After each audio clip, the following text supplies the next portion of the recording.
The American dream is the chance for every person to improve their lot in life. But based on the numbers, that dream is becoming the stuff of fantasy for millions of children born into poorer families. It's known as the growing opportunity gap.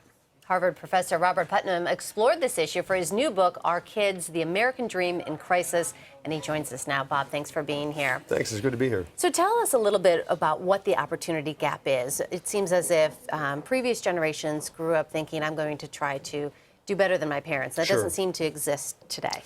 Well, it depends entirely now on what on your choice of parents. If you choose well-educated, well-affluent parents today, the sky's the limit. That is, kids coming from relatively well-off backgrounds, they're fine. But kids coming from less well-off backgrounds, if you don't carefully choose your parents and you end up with parents who didn't get past high school, your goose is cooked really before you had a chance to get started. And the book tells the stories of lots of rich kids and poor kids all across America, and they're kind of increasingly living in different worlds. Now, you've been described as the poet laureate of civil society. You study income inequality, and even you were surprised upon doing all of these interviews, doing this research, by how vastly the income inequality gap has changed since you were a child. Yeah. What surprised you most?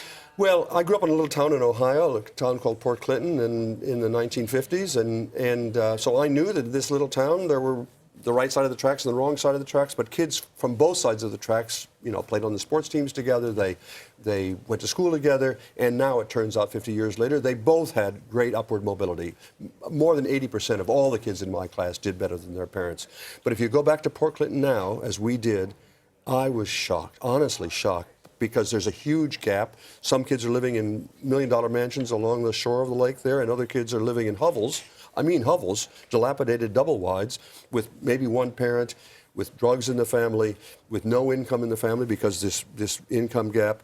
And their chances are of making a decent life are just impossibly different from the kids growing up on the coast. Now, Bob, but you said that this isn't just a Rust Belt issue. You started the book in Ohio, back in your hometown, but you traveled across the country, and it seems true coast to coast. It is. Orange County, Philadelphia, Atlanta, Austin, Texas, Duluth, Minnesota, all over. We went all over the country, and in every place you can see two things. The growing income gap, that's the first part of it, and the second part of it is the growing social segregation. That is, rich folks in one part of town and poor folks in a different part of town. The kids from those two areas don't go to the same school. They may live close, but they don't go to the same schools. They don't play together. They don't have the same opportunities for you know, extracurricular activities, a whole range of things. And test scores, again, there's a growing gap in test scores. So what do you do? What's the answer then?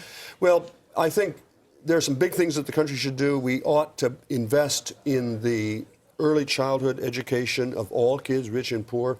There's right now there's what we call a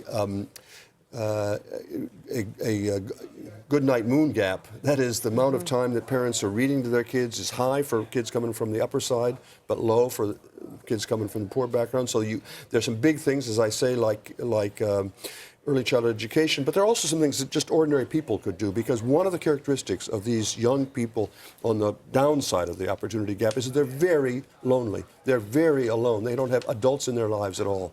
And that means there's a place for all of us to serve as mentors. I don't mean just drop by once a month, say hello. I mean in the life of these kids, providing a stable, caring adult.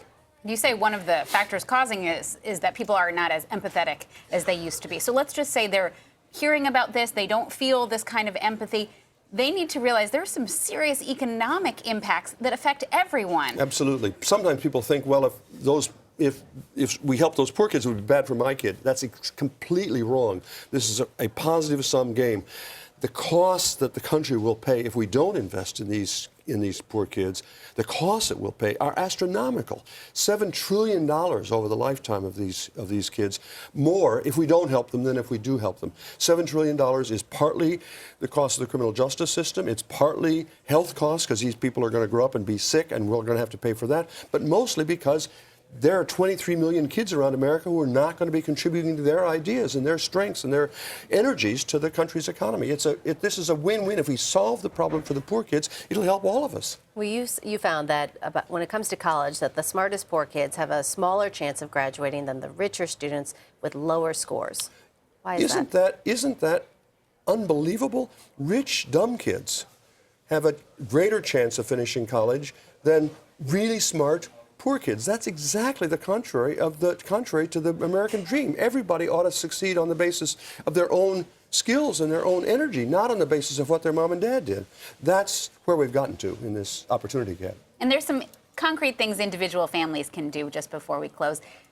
Family dinners. You say there's real research that shows that leads to success in life. Yes, exactly. And it does, because what's happening at a family dinner is you're talking to your kids, and that's helping them develop culturally and emotionally and also intellectually. All right, Bob Putnam, the author of Our Kids, The American Dream in Crisis. Thanks so much. Thanks very much.